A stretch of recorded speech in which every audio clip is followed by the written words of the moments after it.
Heureux de vous retrouver, très heureux même. Alors selon deux sources dignes de foi, plus de 1 million d'immigrants arrivent aux États-Unis chaque année et ils viennent de partout à travers le monde. À titre d'exemple, en 2018, la Chine était en tête en ce qui concerne le nombre d'immigrants vers les USA avec 149 000 personnes, suivi de l'Inde 129 000, du Mexique 120 000 et des Philippines 46 000 personnes. Alors pour immigrer aux États-Unis, il y a quelques possibilités. Et parmi ces possibilités, nous en avons sélectionné une pour vous aujourd'hui. Bienvenue à tous.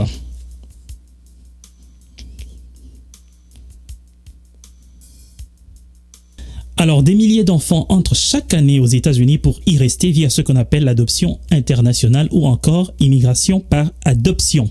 C'est un circuit qui peut paraître complexe, mais avec une bonne information, cela devient moins stressant. Et vous donner cette information, c'est ce que nous tentons de faire. Merci pour la confiance.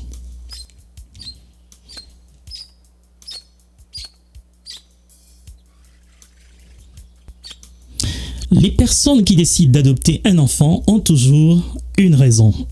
Ce choix peut être subséquent à un souci de santé, au besoin de venir en aide à un enfant qui vit dans la précarité ou tout simplement, on a fait le choix de ne pas connaître l'expérience de la maternité. Chaque parent adoptif a ses raisons.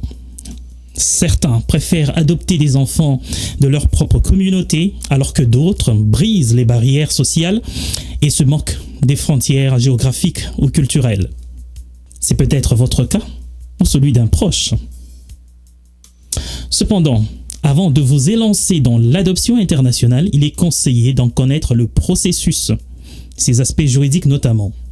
Vous pouvez solliciter des agences pour vous aider, trouver un avocat pour vous représenter si vous êtes une personne très occupée, par exemple. Aux États-Unis, le processus d'adoption internationale est régi par 3 différents ensembles de lois. Il y a la loi fédérale des États-Unis, les lois du pays de naissance de l'enfant et les lois de votre lieu de résidence. Ça peut être l'État ou le territoire américain sur lequel vous évoluez.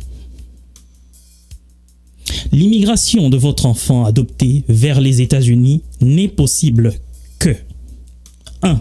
Si l'enfant réside dans un pays signataire de la Convention de La Haye sur l'adoption internationale et que son adoption est inscrite dans ce cadre-là.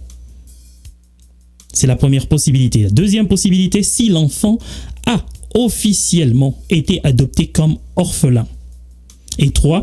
Si l'adoption de l'enfant est basée sur la famille. Nous tenterons d'expliquer tout ceci. Mais c'est déjà là les 3 possibilités qu'il faut connaître avant de commencer la démarche. Nous avons choisi aujourd'hui, dans cette vidéo, de nous pencher sur le cas de l'immigration d'un enfant orphelin adopté.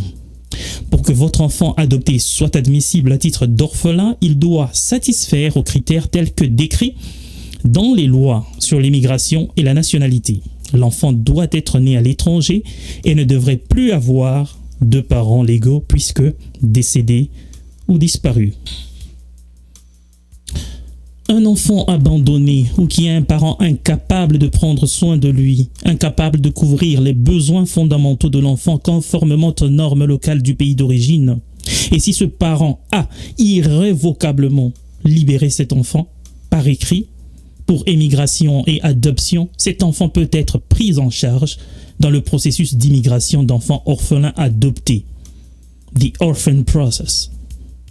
Côté parents, pour faire immigrer votre enfant orphelin adopté vers les États-Unis, vous devez être citoyen américain. Et si vous êtes célibataire, vous devez avoir au moins 25 ans lorsque vous déposez le formulaire. Si vous êtes marié, vous, ainsi que votre conjoint, devez entrer dans ce processus ensemble, together. Parenthèse, pour se marier, il faut avoir 18 ans. Donc, un marié de 18 ans peut déjà adopter, alors qu'un célibataire doit attendre ses 25 ans pour adopter. Parenthèse fermée.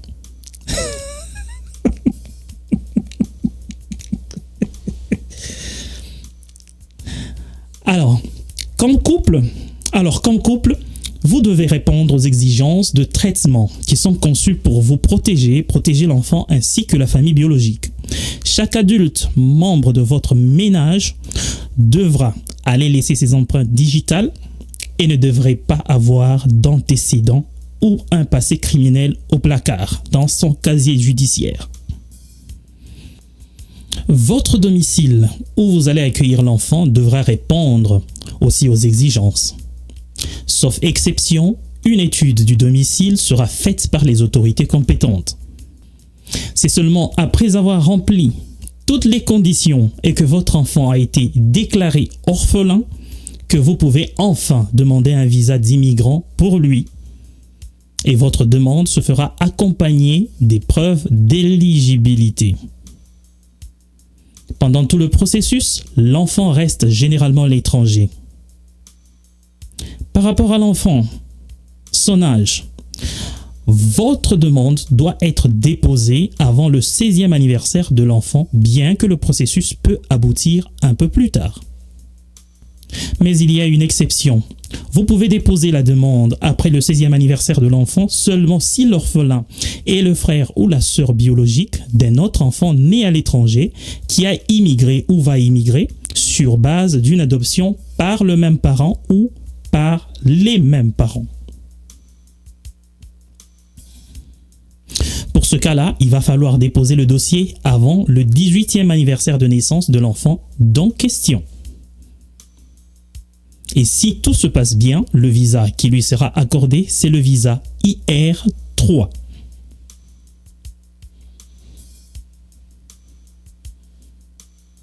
En règle générale, votre enfant deviendra automatiquement un citoyen américain lorsqu'il est admis aux États-Unis avec ce visa.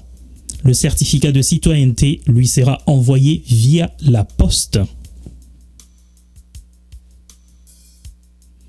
Si un enfant reçoit un visa IR4, il obtiendra soit la nationalité, soit la résidence permanente après son admission aux États-Unis.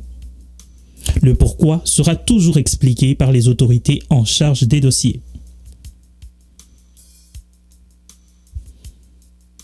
Si l'enfant a plus de 18 ans lorsqu'il est admis aux États-Unis ou ne peut pas devenir tout de suite citoyen américain, il a la possibilité de postuler lorsqu'il devient éligible. Nous parlerons des conditions d'éligibilité dans nos prochaines éditions. Pour des questions plus complexes ou pas totalement évoquées dans ce bref exposé, nous vous encourageons à consulter les sources officielles. Sinon, suggestions, recommandations, critiques, c'est bienvenu chez nous. À très bientôt.